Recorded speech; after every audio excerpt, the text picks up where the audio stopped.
James Turner for the untouchable true school sports. Let's go, baby. Bow! Be careful what you wish for because it can become a reality. Yeah. The untouchable True School Sports Empire proudly presents something the boxing game's missing. Hey, what's going on? It's your boy BT, and I came here to talk some boxing with the thousands of True School Sports subscribers. All right, so this is a video a lot of people in the boxing community and the True School Sports community have been asking for. So, I gotta get the people what they want here on True School Sports. Save the date. It's gonna be a momentous occasion, a big fight at 140. First title defense of the IBF title for Australia's very own Liam Paro.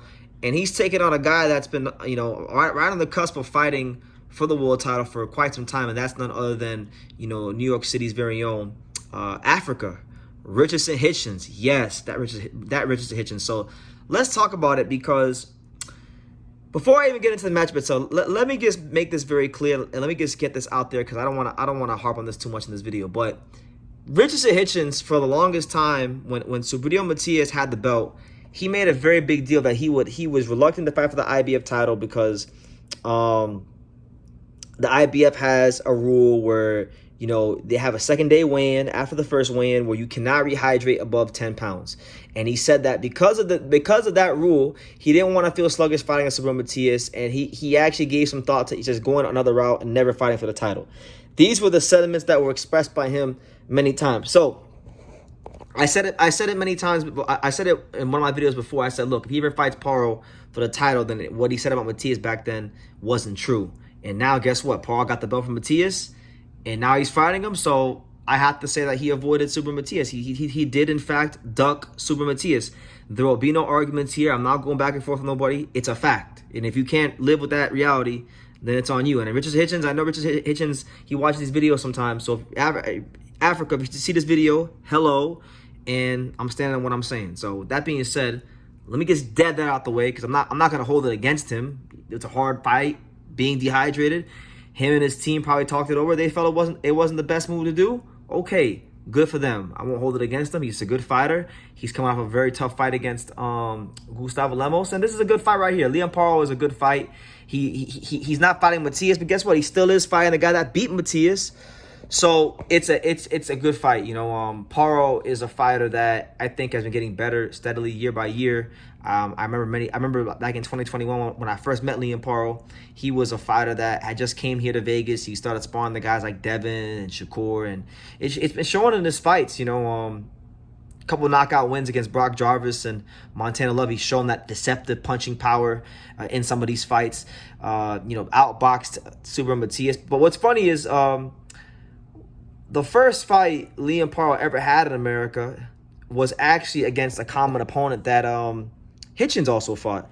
And that's none other than the Puerto Rican fighter, Yomar Alamo. Yomar Alamo, Puerto Rican Olympian, I believe. Tough fighter. Just gave Tiger Johnson a really good fight.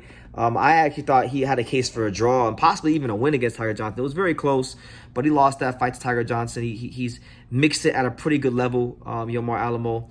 And that fight right there, when he fought Hitchins, Richardson Hitchins actually wound up stopping Yomar Alamo and was very sharp. It was actually one of those first performances when I looked at Hitchins and I said, damn, this guy Hitchins is very, very good. So Hitchins stopped Yomar Alamo. And Hitchins is not a knockout puncher. He'll never have a reputation for being a knockout puncher. But, yeah, he performed better against Yomar Alamo than Liam Paro did. And that's like their one common opponent at this level. Paro, it was his first fight in America. He fought Yomar Alamo to a split decision and beat him, and took his O, but it was a very close fight, and it could have went either way. And he actually got dropped in the first round. So there's that. So if you want to take anything from the common opponent in the performances, there is that. So as far as stylistically speaking, I think it's a good fight. When I break the fight down without, just off the top of my head, Hitchins. One thing about Hitchins, people like to talk about Hitchins about what he doesn't have. Like they say he doesn't have punching power. They say he doesn't have much of a right hand. But you know what he does have? And I gotta be honest, it's one of the best in the business. He's got a world-class jab, a world-class lead left hand.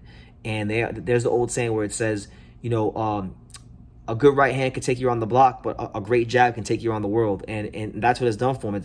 His jab is so good, he could actually be limited in other areas. And because he's perfected his jab and he's very long and rangy for this weight class, it makes him a hard guy, a tough out for anybody at 140. It may not be the most exciting. He may not be a big ticket seller because of his style, but he's got a world-class jab and is a high-level technical boxer, right? So the key for Paro, he's going to have to get past that jab. And I think for Paro, it's best that he fight this fight mid-range. Hitchins is an outside fighter. He's a very good fighter from the outside. I think Paro's best bet in this fight is to get inside of that long lead left hand of his and look to be countering, from the jab, and look to work on the inside as well when he can. Just like Lemos was. Gustavo Lemos had success working on the inside against Hitchins. Paro, I think, will have that success too if he gets there, which is very difficult against Hitchins. And he's also going to have to, I think, as many times as possible, keep this fight mid-range. If he keeps this fight mid-range, there's going to be some really explosive counter-punching opportunities for Liam Paro. And that's why I think, ultimately, Hitchins can come unstuck. So there's that. And then for Hitchins, Paro isn't, I wouldn't say Paro was great at anything. Like, Liam Paro is not a great puncher. He's not the fastest guy, but he's very well-rounded. And so I think Paro is more equipped to deal with fighting at different ranges than Hitchins is. Hitchins, I think the onus is on him to keep this fight on the outside as much as possible. Use that jab, drop the right hand in there, really make this guy think about having to come in and pay and make him pay a price. You don't got to be punching hard like that, but I'll tell you one thing: if you're a sharp, accurate fighter, you can keep opponents at bay. You can really, really keep these opponents at bay. So I think Hitchins is going to have a great chance to do that. Paro did show in the Matias fight. There were a time when Matias was, coming forward and having a lot of success against him. Now, obviously, Matias doesn't fight anything like Hitchins. It's a whole different style. But there's definitely a path to victory for Hitchins. I think Hitchins is probably going to be the favorite. I don't know. I haven't checked the odds. I guess I should check them right now while I'm sitting here mentioning it. Yeah, because I want to see, man. I would be led to believe Hitchins will probably have to be a slight favorite. People will look at Hitchins as his youth, his size. Let's see. I don't know. Personally, I'll be honest. I actually like Liam Paro a bit more in this fight. I've never ever picked against Richardson Hitchins in this in his career. This will probably be the first time I can honestly say I'm going to pick against Richardson Hitchins. The reason being, I'm going to go with Liam Paro in this fight.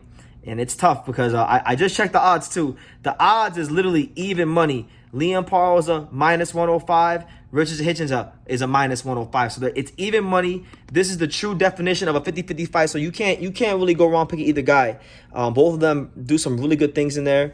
And they both have clear paths to victory. But I just think Liam Paro has a bit more in his skill set to where I think, okay, Hitchins has a world-class jab.